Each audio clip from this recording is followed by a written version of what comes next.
دون الذي لا يدركه بعد الهمم ولا يناله غوص الفتن والصلاة والسلام على خير خلقه وأشرف بريته الذي سمي في السماء بأحمد وفي الأرضين بأبي القاسم محمد اللهم صل على محمد وعلى أهل بيته الطيبين الطاهرين الذين أذهب الله عنهم الرجس وطهرهم تطهيرا اللهم صل على محمد وآل محمد واللعن الأبدي على أعدائهم أجمعين أما بعد فقال الله الحكيم بسم الله الرحمن الرحيم من يتق الله يجعل له مخرجا ويرزقه من حيث لا يحتسب ومن يتوکل علی اللہ فہو حسبہ. درود بھیجیے محمد وآل محمد پر. اللہم صل علی محمد وآل محمد. مومنین کرام، ایک بنیادی نکتے کی طرف اکثر متوجہ کرتا رہا ہوں کہ ہم معنویات سے اور روحانیت سے اتنے مانوس نہیں ہوتے، یا دوسرے الفاظ میں غیبی طاقت پر اتنا عقیدہ نہیں رکھتے جتنے محسوس، قابل مشاہدہ یا مادی وسائل کو سمجھتے ہیں یا ان پر بھروسہ کرتے ہیں. قرآن آیات کی تلاوت بھی کرتے ہیں، خدا کی ذات پر توکل کی باتیں بھی کرتے ہیں، لیکن اپنی عملی زندگی میں غیبی طاقت پر ایمان کے اثرات، اس کی نشانیاں اور علامتیں ظاہر نہیں ہوتی. جن غیبی وسائل سے استفادہ کا حکم دیا گیا ہے قرآن اور سنت معتبرہ میں، وہ درجنوں ہیں. درجنوں. دعا ایک غیبی طاقت ہے، صدقہ ایک غیبی طاقت ہے، صلہ رحم ایک غیبی طاقت ہے. درجنوں، اب اس کی تفصیل بیان نہیں کر سکتا، غیبی وسائل ہیں کہ جن سے وہی استفادہ کر سکتا ہے کہ جس کا ایمان غیبی طاقت پر زیادہ سے زیادہ مضبوط اور مستحکم ہو. انہی غیبی طاقتوں یا روحانی ذرائع اور وسائل میں سے ایک جو انسان کی دنیا اور آخرت دونوں کی مشکلات کے حل کے لیے کلید یا کنجی یا چابی ثابت ہو سکتی ہے، وہ تقوی الہی ہے. تقوی الہی.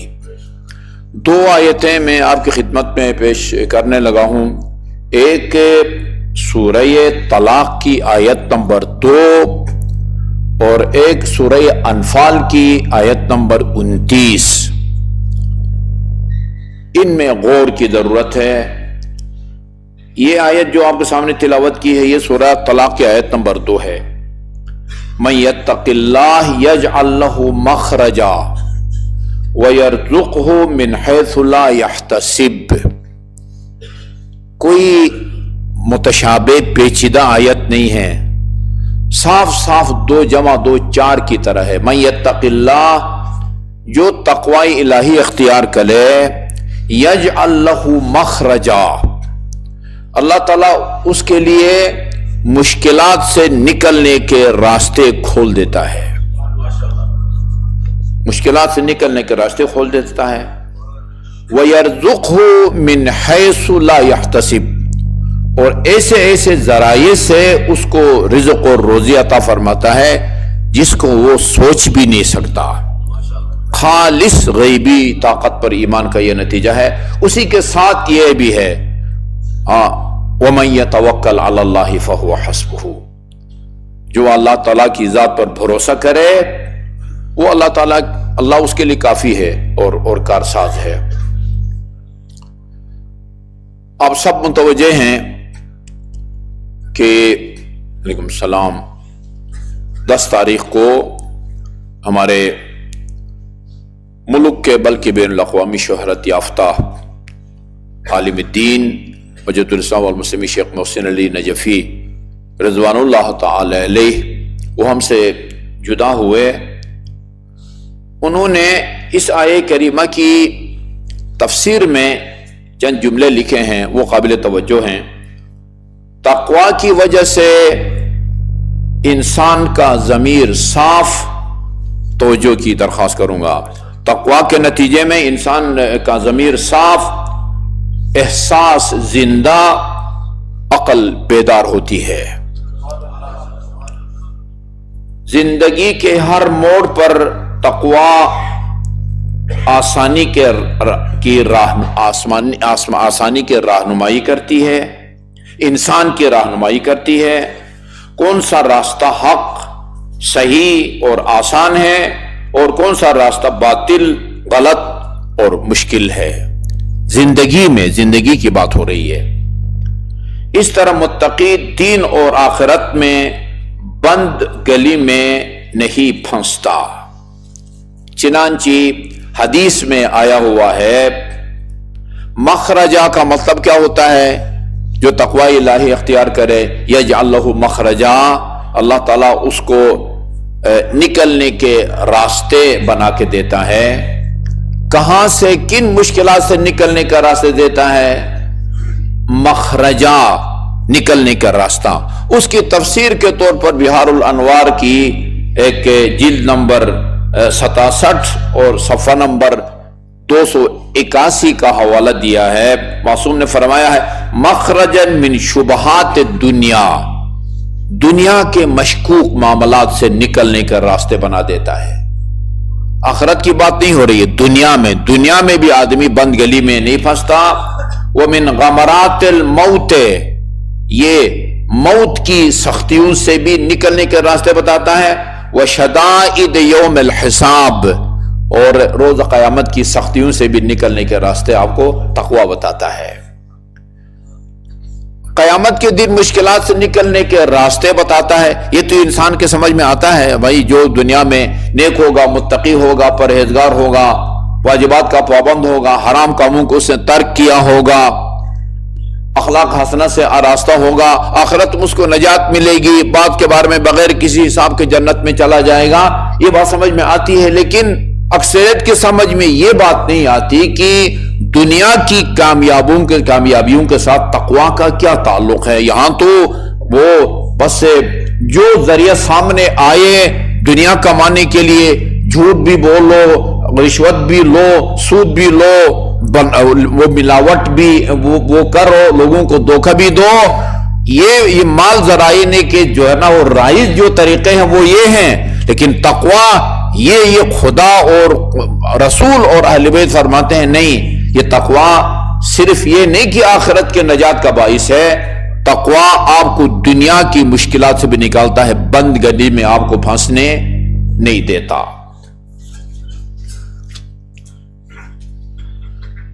دوسری آیت ہے سورہ انفال کی 29، یا ایھا الذین آمنوا ان تتقوا اللہ یجعل لکم فرقانا، اے صاحبان ایمان اگر تم تقوی الہی اختیار کرو، یجعل لکم فرقانا، اللہ تعالیٰ تمہارے سامنے فرقان، حق اور باطل میں تمیز کے راستے بتا دے گا۔ حق اور تقوی کے نتیجے میں انسان یہ معلوم کر سکتا ہے حق کون سا ہے، باطل کون سا ہے، صحیح کون سا ہے اور غلط کون سا ہے۔ یہ ایک فائدہ۔ نمبر دوسرا فائدہ، یکفر عنکم سیئاتکم، تقوی کے نتیجے میں گناہوں کا کفارہ ہوتا ہے۔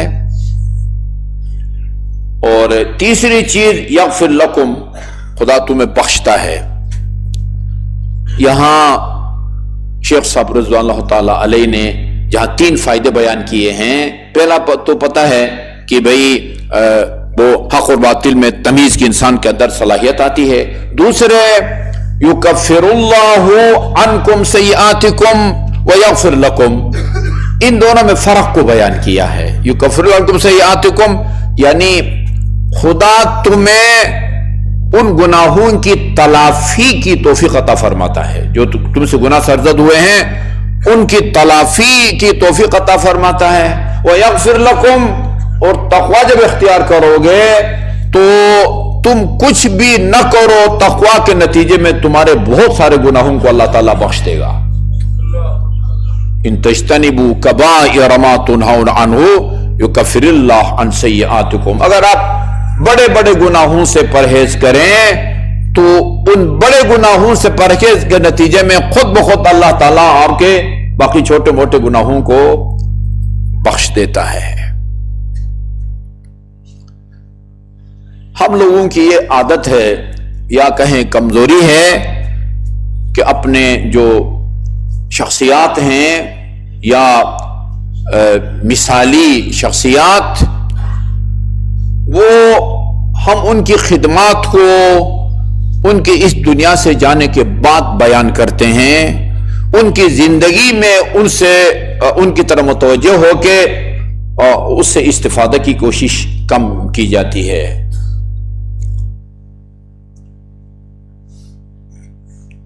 میں نے 1986 سے اب تک میں ان کے ساتھ رہا ہوں. میں نے ان کو ان آیات پر عمل کر کے ان سے بھرپور استفادہ کرتے ہوئے دیکھا ہے، بھرپور استفادہ کرتے ہوئے دیکھا ہے. شیخ محسن علی ندوی بآواز بلند صلوات محمد. کئی دفعہ ایسا ہوا ہے. ایک ادارہ چلانا کوئی آسان کام نہیں ہوتا. لاکھوں روپیہ میرے ساتھ واقع پیش آیا ہے. ایک خاتون میرے پاس آئی اور انہوں نے کہا کہ میرے میاں کا انتقال ہو گیا، ان کے ذمہ کعبہ خمس کا میں نے حساب کتاب کیا ہے تو میں یکمشت ادا نہیں کر سکتی، آپ قسطیں بنوا کے دیں. ان کے پاس یہ اختیارات تھے. میں نے ان سے قسطیں بنوائی. ہر مہینے میں اتنے جو ہے نا وہ میں قسط ادا کروں گی. میرے خیال کو ایک ہفتے کے بعد اس خاتون کا فون آیا، کہا کہ آغا صاحب موت و حیات کا کوئی پتہ نہیں ہوتا. میں نے کہیں سے یہ بندوبست کر لیا ہے، آپ کے پاس اگر ٹائم ہے تو میں آپ کے پاس آتی ہوں اور یہ جو ہے نا قسطیں جو میں نے بنوائی تھی یکمشت ایک ساتھ ادا کرنا چاہتی ہوں.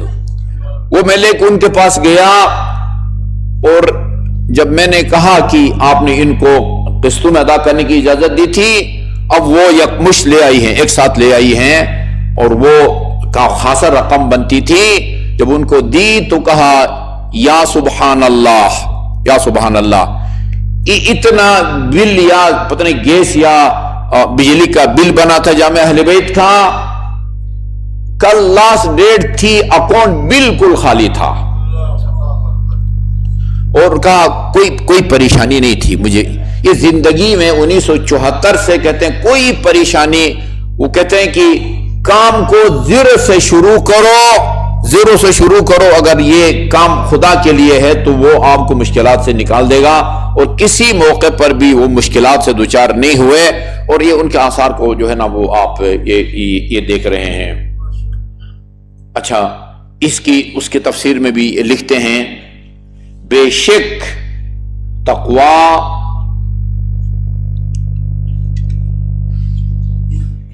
ہدایت کی کلید آخرت کا. یہ امیر المومنین علیہ الصلوۃ والسلام کا نہج البلاغہ سے ایک نقل کیا ہے. اسی تقوی کے ثمرات اور برکات کے حوالے سے میں اختصار کی خاطر متن نہیں لایا ہوں، صرف اس کا اردو ترجمہ لایا ہوں مفتی صاحب والا، جس کو شیخ صاحب نے اپنی تفسیر الکوثر کے اندر بیان کیا ہے. فرمایا بے شک تقوی الہی ہدایت کی کلید، یہ میرے مومن علیہ الصلوۃ والسلام کا الفاظ، تقوی الہی ہدایت کی کلید اور آخرت کا ذخیرہ، خواہشات کی ہر غلامی سے آزادی اور ہر تباہی سے رہائی کا باعث ہے. اس کے ذریعے طلبگار منزل مقصود تک پہنچتا ہے اور سختیوں سے بھاگنے والا نجات پاتا ہے اور مطلوبہ چیزوں تک پہنچ جاتا ہے۔ مرحوم مرتضی مطہری رضوان اللہ تعالی علیہ جو انقلاب کے فوراً بعد شہید کیے گئے، انہوں نے ایک مستقل کتاب لکھی ہے اسی موضوع پر، تقوی کے موضوع پر ایک مستقل کتاب لکھی ہے انہوں نے، تقوی کے اثرات اور تقوی کی برکات کے حوالے سے۔ مجھے نہیں معلوم اس کا اردو میں ترجمہ ہوا ہے یا نہیں ہوا۔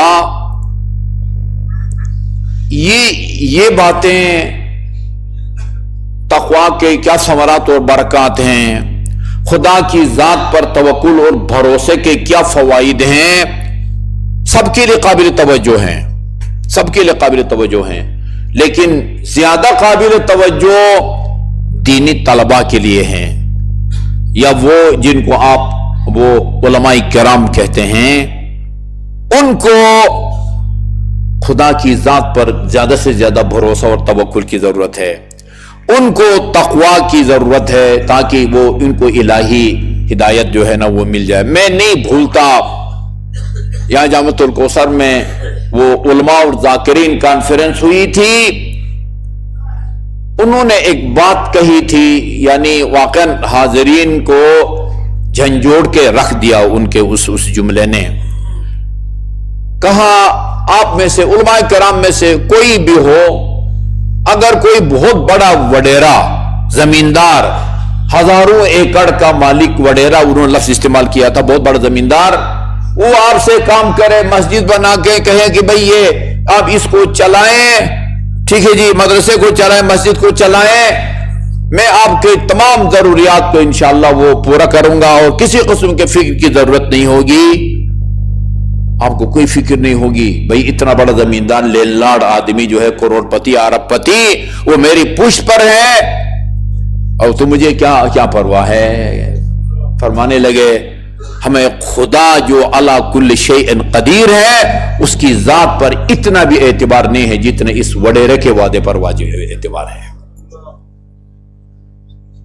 ان تنصروا اللہ ینصرکم، یہ اللہ تعالیٰ کا وعدہ ہے، 2 × 2 4 کی طرح ہے، تم اگر خدا کی مدد کرو خدا تمہاری مدد کرے گا۔ وہ بے نیاز ہے، وہ مستغنی ہے، وہ کسی بھی حوالے سے نہ ہماری مالی امداد کا خدا محتاج ہے، نہ ہماری عبادات کا محتاج ہے، نہ ہماری دعاؤں کا وہ محتاج ہے، لیکن یہ کہتے ہیں کہ اگر تم خدا کی مدد کرو گے، جو بے نیاز ذات ہے ہر لحاظ سے، ہم اس کی کس طرح مدد کریں؟ علماء نے روایات کی روشنی میں یہی لکھا ہے کہ خدا کی مدد کا مطلب ہے خدا کے دین کی مدد، خدا کی نازل کردہ شریعت کی مدد، الہی نمائندوں کی مدد۔ تم اگر خدا کے دین کی مدد کرو گے اللہ تمہاری مدد کرے گا۔ اچھا جی، والذین جاہدوا فینا لنہدینہم سبلنا، جو ہماری راہ میں جہاد کرتا ہے، قد و کاوش کرتا ہے، لنہدینہم سبلنا، ہم خود اس کو اپنے تک پہنچنے کے راستوں کی ہدایت اور رہنمائی کرتے ہیں۔ سب کے لیے قابل توجہ ہے، لیکن خصوصاً جو دینی معاملات میں کام کرتے ہیں، وہ علماء دین ہوں جنہوں نے مدارس بنائے ہوئے ہیں، یا بہت سارے مومنین کی تنظیمیں ہیں، تنظیمیں الصادق ٹرسٹ سے G6 کا ہے، فلان ادارہ فلان ادارہ فلان ادارہ، جہاں پر دین کے لیے کام ہوتا ہے، جہاں مکتب تشیع کی تبلیغ اور اس کی ترویج کے لیے کام ہوتا ہے، یہ خدا کے لیے ہے، اور خدا نے وعدہ کیا ہوا ہے کہ جو آدمی میری راہ میں قدم اٹھاتا ہے میں اس کی پشت پر ہوں اور اس کو کسی مشکل سے دوچار نہیں ہونے دیتا۔ یہ خدا کا وعدہ ہے، اور ہم نے اپنی آنکھوں سے دیکھا ہے، بے سر سامانی میں مختلف نام لینے کی ضرورت نہیں ہے، بے سر سامانی میں کام شروع کر دیتے ہیں اور کچھ ہی عرصے کے بعد آپ دیکھیں گے ایک عالی شان اور باوقار عمارت جو ہے نا وہ کھڑی ہو جاتی ہیں۔ یہ اس لیے کہ جو اللہ تعالیٰ کی راہ میں قدم اٹھاتے ہیں اللہ ان کی دستگیری فرماتا ہے، اور کسی مشکل میں ان کے الفاظ میں بند گلی میں اللہ تعالیٰ ان کو پھنسنے نہیں دیتا۔ جس کی طرف بہت زیادہ توجہ کی ضرورت ہے. اللہ تعالیٰ اور میں امام جعفر صادق علیہ الصلوۃ والسلام اللہم صلی علی محمد و علی محمد اور امیر المومنین علیہ الصلوۃ والسلام کے زبان مبارک سے تقوی کا مفہوم آپ کو میں پہلے بتا چکا کہ وہ تقوی کسے کہتے ہیں. قرآن میں اتنی زیادہ تاکید کی گئی ہے، نہج البلاغہ میں اتنی زیادہ تاکید کی گئی ہے، وہ جس کے یہ ثمرات اور برکتیں بیان کی گئی ہیں. تقوی کا مطلب کیا ہوتا ہے؟ امام جعفر صادق علیہ الصلوۃ والسلام نے فرمایا تقوی کا مطلب یہ ہے، اللہم صلی علی محمد و علی محمد، ان یجدک حیثما امرک. تقوی کا مطلب یہ ہے کہ ان یجدک حیثما امرک، تو وہاں خدا کو نظر آئے جہاں اس نے تجھے جانے کا حکم دیا ہے یا اجازت دی ہے. وَأَن يَفْقُدَكَ حَيْثُمَا نَهَاكَ، اور ادھر اس محفل میں اس جگہ تو خدا کو نظر نہ آئے جہاں جانے سے خدا نے تجھے منع فرمایا ہے. الفاظ مختلف ہوتے ہیں معصومین کے، مطلب نتیجہ ایک ہوتا ہے. امیر المومنین نے فرمایا تقوی کا مطلب یہ ہے کہ اگر کسی آدمی کے زندگی بھر کے اعمال کو ایک تشت میں یا ٹرے میں رکھا جائے بلا غطاء، اس کے اوپر کوئی کپڑا کوئی ٹیشو پیپر نہ ہو، اوپن وطیف به علی اہل الدنیا، اور پوری دنیا والوں کے سامنے زندگی بھر کے اعمال کو ایک پلیٹ میں رکھ کر نمائش کے لیے رکھا جائے، اس پلیٹ کے اندر ایک عمل ایسا نہ ہو جس کی وجہ سے بندے کو شرمندگی ہو. فرمایا تقوی اس کو کہتے ہیں. مین چیز جو تقوی کی روح ہے وہ واجبات کی پابندی اور حرام کاموں سے بچنا اور پرہیز کرنا. وہ چنانچہ جب پوچھا تھا کہ موت سے لوگ کیوں ڈرتے ہیں، فرمایا اس کی وجہ یہ ہے کہ انہوں نے موت کی تیاری نہیں کی ہوتی، اور جب موت کی تیاری کا طریقہ آپ سے پوچھا گیا، فرمایا موت کی تیاری کے لیے صرف 3 کام کرنے ہوتے ہیں. نمبر 1 اداء الفرائض، واجبات کو بجا لانا ہوتا ہے. واجتناب المحارم، حرام کاموں کو ترک کرنا ہوتا ہے. واشتمال المکارم، با اخلاق بننا ہوتا ہے. فَإِذَا فَعَلْتَ ذَلِكَ، سائل سے کہا کہ اگر تم یہ 3 کام کر لو، واجبات کی پابندی کرو، حرام کاموں سے بچو، اخلاق حسنہ سے آراستہ ہو، بد اخلاق نہ ہو، اہل خانہ کے ساتھ تمہارا سلوک و برداؤ اچھا ہو، فلا تبالی بالموت، پھر تجھے موت کا کوئی خوف نہیں ہوگا، کوئی پرواہ نہیں ہوگی کہ تو موت کے اوپر جا کے گرتا ہے یا موت تیرے اوپر آ کے گرتی ہے. اس کے بعد فرمایا چنانچہ ابو طالب کے فرزند کو کوئی پرواہ نہیں ہوتی کہ وہ موت کے اوپر گرے یا موت اس کے اوپر آ کے گرے. اللہ تعالی ہمیں تقوی الہی اختیار کرنے کی توفیق عطا فرمائے.